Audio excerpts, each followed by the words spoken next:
할렐루야. 오늘도 우리 하나님을 예배하기에 위하여 나오신 여러분들을 축복합니다. 오늘도 은혜 받읍시다.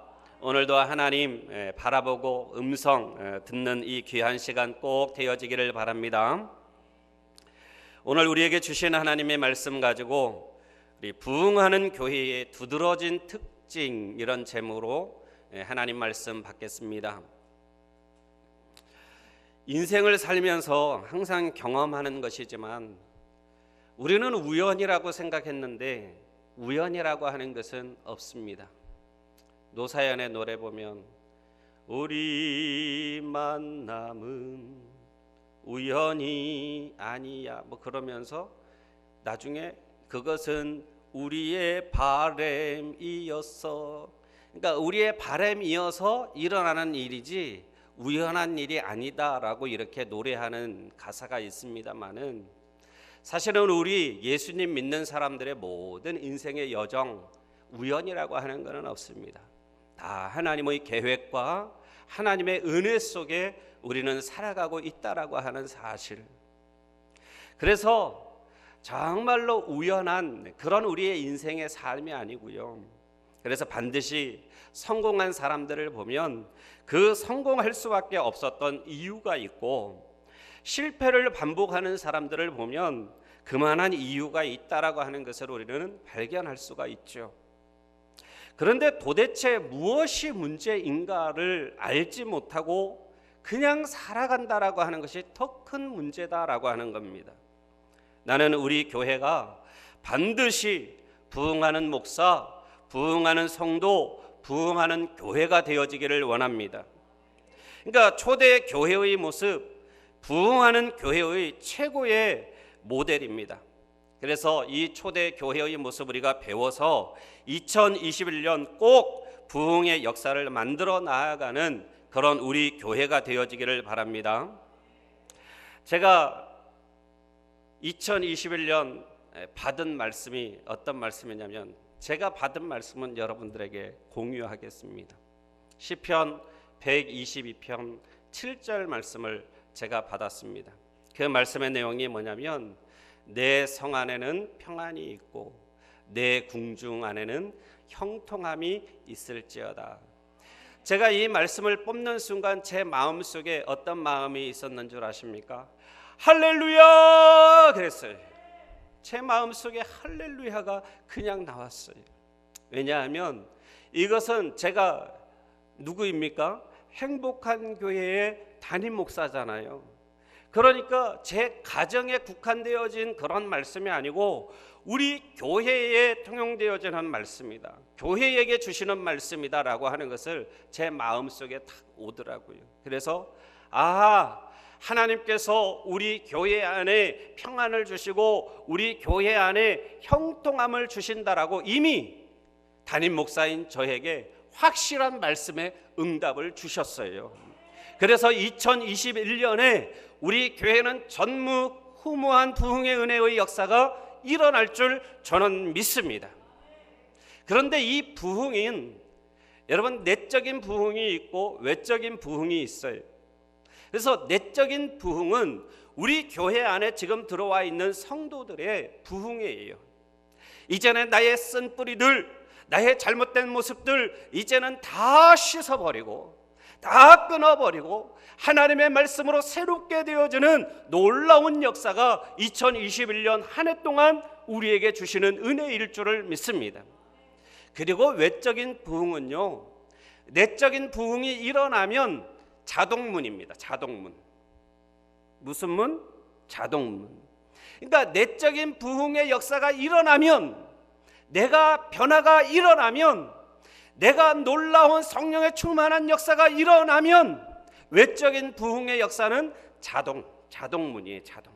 그래서 내적인 부흥의 역사가 일어나면 우리 수적인 부흥의 역사도 자동적으로 일어나게 되어지는 거다. 그래서 첫 번째가 내적인 부흥입니다. 그래서 이 오늘 부흥하는 교회의 두드러진 특징, 이 말씀은 어떤 말씀이냐? 우리 내적인 부흥을 어떻게 이루어 나아가야 되는가, 그것을 우리에게 말씀하고 있는 말씀의 핵심이다라고 하는 거예요. 그래서 부흥하는 교회의 두드러진 특징 첫 번째로는 사도의 가르침을 잘 받았습니다. 42절 말씀에 그들이 사도의 가르침을 받아 서로 교제하고 떡을 떼며 오로지 기도하기를 힘쓰니라. 아멘. 그러니까 사도의 가르침을 잘 받았다라고 하는 이 말씀은 주의 종과 말씀을 존중했음을 의미하고 있는 말씀이에요. 그러니까 부흥하는 교회의 두드러진 특징, 부흥하는 교회에 도대체 저 교회는 어떻게 해서 부흥하는가 현미경을 딱 두고 들여다봤더니 주의 종이라고 하는 것은 목사님이에요. 그러니까 목사님을 존중하고 말씀을 존중하는 교회이었다라고 하는 것이에요. 그러니까 저는 이런 말씀드리면 자꾸 부끄럽다니까요. 왜냐하면 목사의 말 잘 들어라 이렇게 이야기하는 것 같아서 저는 이런 설교하는 거 제일 싫어해요. 그러니까 그러나 사실 여러분 목사와의 관계가 틀어져 버리면 그때부터는 말씀이 들어와요, 안 들어와요? 그러니까 목사와의 관계가 틀어져 버리면 그때부터는 말씀이 더 이상 내 안에 들어오지 않아요. 그러니까 마음이 옥토의 밭이 될 수가 없어요. 삐딱한 마음을 가지고 말씀을 받으니 더 이상 그 말씀은 내 레마의 말씀이 될 수가 없는 거예요. 살아서 나를 주장하고 역사할 수 있는 그런 말씀이 될 수가 없다라고 하는 거예요. 그래서 말씀을 온전히 받아 하나님의 말씀이 내 안에 들어와 살아있는 레마의 말씀이 되어지기 위하여서는 이 목사와의 관계도 너무너무 중요하다라고 하는 거예요. 그래서 주의 종을 존중해야 됩니다. 그리고 말씀을 존중해야 된다라고 하는 거예요. 그래서 사랑하는 성도 여러분 부탁드립니다. 혹시 목사님한테 서운한 것이 있으면 말씀해 주십시오. 우리 예수님은 죄가 없으심에도 불구하고 우리 하나님 나라의 백성들을 위하여서 십자가에 못 박히기까지 하셨는데 저는 여러분 앞에 죄송합니다. 그 말 한마디 못하겠어요. 잘못했습니다. 그 말 한마디 못하겠어요. 혹시 이 김석근 목사에게 서운한 감정이 있으면 목사님 나 그것 때문에 정말로 서운했어요. 목사님 나 그것 때문에 화났어요. 목사님 나 그것 때문에 목사님 꼴보기 싫어요. 여러분 솔직하게 말씀해 주십시오. 그러면 제가 정말로 잘못했습니다. 더 잘하겠습니다. 하겠습니다. 여러분들이 신앙의 믿음으로 바로 설 수만 있다면 목사가 무릎 꿇는 게 뭐 대수겠습니까? 정말로 예수님은 십자가에까지 못 박혔는데 목사가 무릎 꿇는 것이 뭐가 그렇게 어렵겠습니까? 여러분들이 돌아 말씀을 받을 수 있는 그런 성도가 되어질 수만 있다면 저는 무엇이라도 하겠습니다. 무릎 꿇으라면 꿇을 것이고 더한 것이라도 요구하여서 여러분들의 마음이 풀릴 수 있다면 여러분 기꺼이 그거 하겠습니다. 그러니 여러분 목사와 정말로 이 대립되어진 그런 마음 갖지 마시고 서운한 게 있으면 서운하다 말씀하시고 정말로 화가 나면 화가 난다 말씀하십시오. 그러면 제가 오해가 되어진 부분이 있으면 다 오해 풀어드릴 거고 정말 제가 잘못한 부분이 있어서 여러분들 속상하게 했고 힘들게 한 부분이 있으면 기꺼이 용서를 구할 것입니다. 우리 초대 이 교회에 부흥하는 교회에 사도의 가르침을 잘 받았습니다. 그러니까 주의 종과 말씀을 존중했다. 그러니까 사도행전 2장은 성령이 인류 역사 가운데 공식적으로 임하는 그런 역사적인 장면을 담고 있습니다. 그러니까 지금까지 이 성도들 경험해 보지 못한 그런 역사들이었어요. 그래서 6절 말씀에 보면 각각 자기의 방언으로 말하는 것을 듣고 소동하여, 여기에서 소동했다라고 하는 것은 혼란스러웠다, 놀랬다라고 하는 겁니다. 한마디로 난리가 난 거예요. 성령님의 역사하심이 온 성도들이 막 난리가 난 거예요. 보지도 못했던 일들이 일어나는 그 현상을 바라보면서 놀랬다 이 말입니다. 12절 다 놀라며 당황하며 어찌 된 일이냐 하며 이렇게 놀랬다라고 하는 거예요. 그리고 13절 또 어떤 이들은 조롱하여 이르되 그들이 새 술에 취하였다. 이때 14절에 베드로가 11 사도와 함께 서서 소리 높여 이르되 유대인들과 예루살렘에 사는 모든 사람들아 이 일을 너희로 알게 할 것이니 내 말에 귀를 기울이라. 그러면서 뭐 이야기했는 줄 아세요? 요엘서의 예언을 중심으로 오순절의 사건의 역사의 의미를 설명을 했습니다. 그리고 37절 말씀에 그들이 이 말을 듣고 41절 그 말을 받은 사람들은 세례를 받으며 이날의 신도의 수가 3,000이나 더하더라. 그리고 42절 그들이 사도의 가르침을 받아. 초대 교회는 사도의 가르침을 잘 받는 교회였습니다. 그래서 부흥하는 교회의 특징이 뭐냐? 주의 종과 말씀을 존중했다. 만약 사도행전의 이 공동체 사도의 가르침을 받지 않았다면 성령님의 역사 끝까지 거부했을 것입니다. 가르침을 받으니 이전에는 여전히 율법에 붙들리고 형식에 붙들려서 고행하는 수준에 있었지만 이제는 말씀을 잘 받으니 이 고행의 수준을 넘어서서 성령님이 함께 하심을 드러내는 그런 수준까지 이르게 되어졌다라고 하는 거예요. 가르침을 받는 것이 그래서 중요합니다.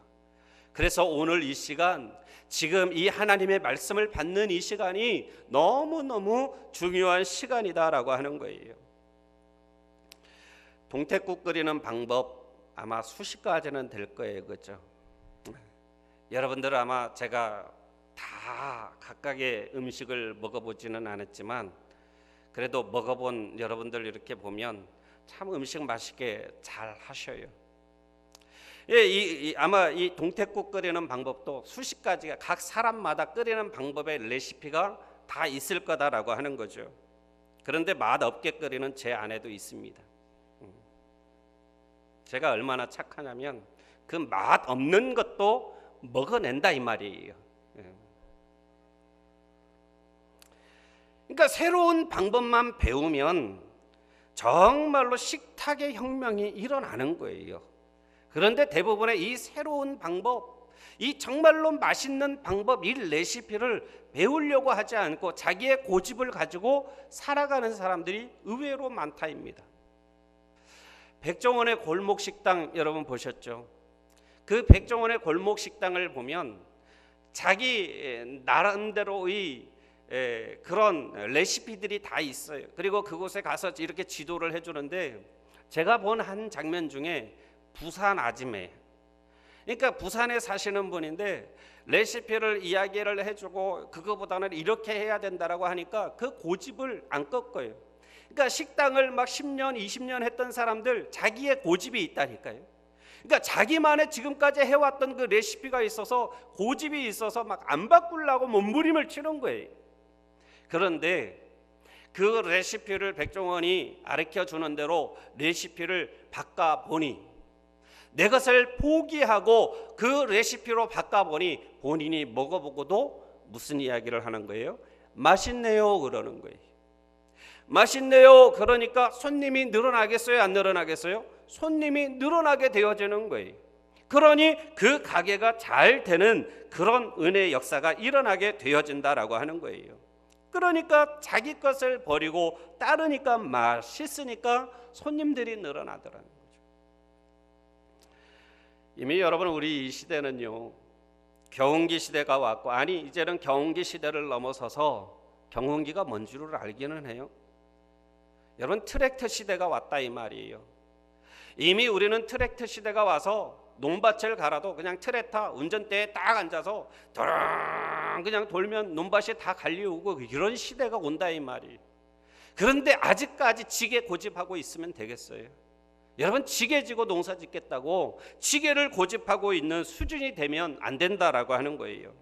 그래서 부흥하는 교회는 목사의 권위가 살아 있습니다. 그러니까 목사가 잘나서 그 권위가 살아있는 게 아니에요. 그러니까 말씀을 통한 권위예요. 그러니까 왜 목사를 존중해야 됩니까? 말씀을 전하는 자이기 때문에 존중하는 거예요. 존중하여야 그 말씀이 내 말씀이 되어질 수가 있다라고 하는 거예요. 그러니까 부흥하는 교회일수록 설교가 깊습니다. 또 그 설교대로 살기 위하여서 몸부림치는 성도가 많다라고 하는 거예요. 그래서 말씀을 받으면 그거를 어떻게 살아난대요? 그러지 말고 우리가 단 한 말씀이라도 그 한 말씀 붙들고 살아내려고 몸부림치는 것이 중요하다라고 하는 거예요. 여러분, 저는 성경 66권 딸딸딸딸 여러분들이 외우기를 원하지 않아요. 무슨 말씀하면 그거는 마태복음 몇 장 몇 절 이런 거 원하지 않아요. 오늘 주일날 말씀 주신 그 한 구절의 말씀, 나에게 주신 그 은혜의 말씀, 그 한 말씀을 붙들고 한 주일을 살아내고 몸부림치는 그런 성도가 되어져야 된다라고 하는 거예요. 여러분, 오늘 주일 낮 예배 그냥 순간 그냥 훅 하고 지나가 버려요. 오늘 이 말씀을 여러분 어떻게 기억할 겁니까? 저는 설교를 준비하기 위해서 준비하고 묵상하고 그래도 이 말씀을 제가 기억하지 못할 때가 있는데, 여러분은 이 짧은 시간에 그냥 훅 하고 지나가는 이 시간 어떻게 이 말씀을 다 기억할 거예요? 기억 못해요. 그래서 여러분, 우리 교회 홈피가 있잖아요. 그러니까 교회 홈페이지 자랑하려고 교회 홈페이지 만들어 놓은 거 아니에요. 왜? 그 홈피 안에는 우리 교회의 그 여러 가지 일들도 들어가 있지만 가장 중요한 것은 뭐가 올라갑니까? 매주일마다 말씀이 올라가요. 그래서 교회 홈페이지 뿐만이 아니고 여러분 유튜브 알아요? 유튜브에 들어가서 행복한 교회 치시면 우리 행복한 교회 목사님 설교한 거 그냥 쫙 떠요. 그래서 주일 낮 예배 설교한 거 여러분들이 한 번 이상 꼭 더 들으십시오. 저도 들어요. 저도 설교한 저도 들어요. 그러면 또 다른 은혜가 있습니다. 그리고 또 다른 하나님의 은혜가 임하게 되어져요. 여러분, 다른 거 하지 말고 어디 갈 때 그냥 목사님 설교 하나 털어놓고 30분 이상 어디 달려간다 하면 여러분 그거 털어놓으면 그냥 훅 가버려요. 그냥. 그러니까 한 번 이상 두 번, 세 번 들어보십시오.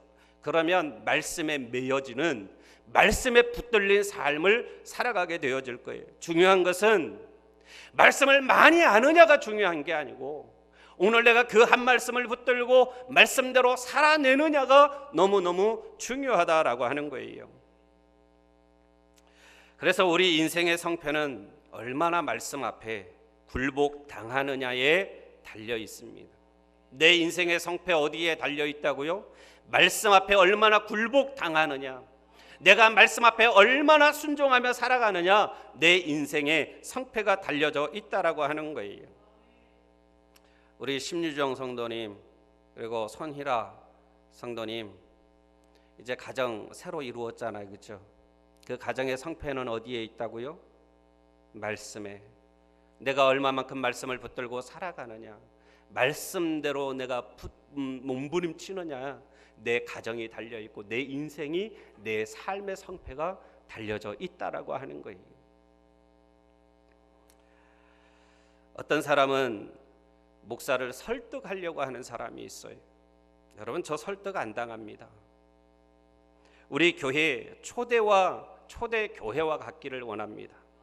42절 말씀에 그들이 사도의 가르침을 받아 서로 교제하고 떡을 떼며 오로지 기도하기를 힘쓰니라. 그러니까 떡 하나 떼는 것도 가르침을 받아야 돼요. 그리고 오로지 기도에 힘썼다라고 하는 겁니다. 부흥하는 교회에 두드러진 특징 무엇입니까? 사도의 가르침을 잘 받았습니다. 주의 종과 말씀을 존중하는 교회였더라. 두 번째로 날마다 성전에 모이기를 힘쓰는 교회였습니다. 46절 말씀에 날마다 믿음을 같이 하여 성전에 모이기를 힘쓰고 집에서 떡을 떼며 기쁨과 순전한 마음으로 음식을 먹고. 날마다 성전에 모이기를 힘썼다. 이것은 부흥하는 교회의 두드러진 특징이 뭔가? 현미경을 놓고 그 안에를 들여다보았더니 모이는 데 집중했음을 의미하고 있어요. 뭐 하는데? 모이는 데 집중했어요. 모여서 뭐 했어요? 밥 먹었어요? 모여서 뭐 했어요? 오락했어요? 게임했어요? 아니에요. 모이면 뭐 했어요? 기도한 거예요. 모여서 뭐 했어요? 예배 드린 거예요. 나는 우리 교회에 비전이 있다고 봅니다. 서울의 대형 교회에 여러분 한 20여 명 이렇게 예배 드린다고 그래요. 요즘에 비대면 예배라고 그래서 대형 교회인데도 불구하고 20여 명 그렇게 예배 드리는데, 우리의 행복한 교회, 지금 우리 교회 옆에 이 주변 교회도요 거의 아마 비대면 예배 드리고 있는 거 저도 알고 있어요.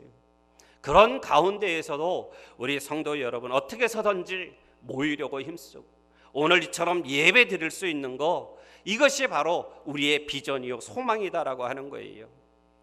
이런 코로나 가운데에서도 예배 드리는 여러분들이 있으니까 우리 교회는 비전이 있다 이 말입니다.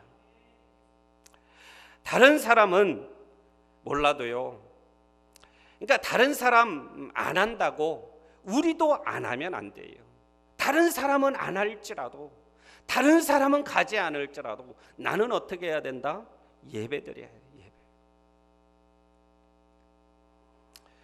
우리가 명심할 것은 위대한 부흥, 모이는 데서부터 시작된다. 그래서 마귀는 이 시대 자꾸 모이지 못하게 하는 거예요. 이런 코로나 이 기회에 마귀가 놓치겠습니까? 어떻게 해서든지 정부를 이용해서든 두려움을 이용해서든 어떠한 환경을 이용해서든지 예배 못 드리도록 만들어버리는 것이 마귀다라고 하는 거예요.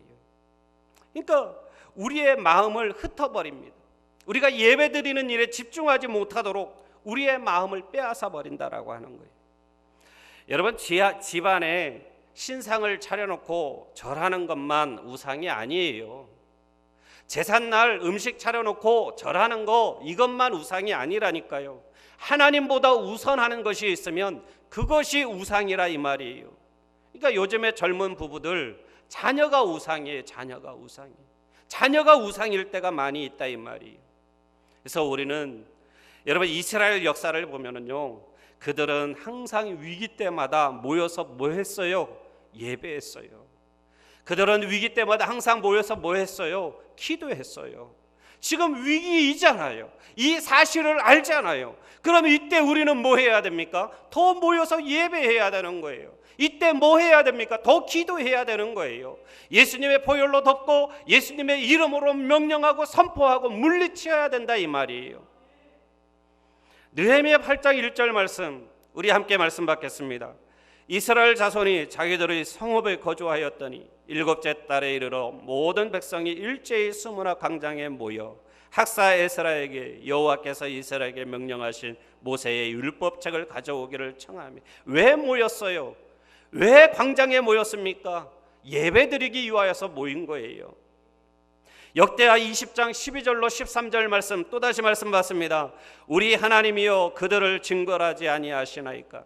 우리를 치러 오는 이 큰 무리를 우리가 대적할 능력이 없고 어떻게 할 줄도 알지 못하옵고 오직 주만 바라보나이다 하고 유다 모든 사람들이 그들의 아내와 자녀와 어린아이와 더불어 여호와 앞에 섰더라.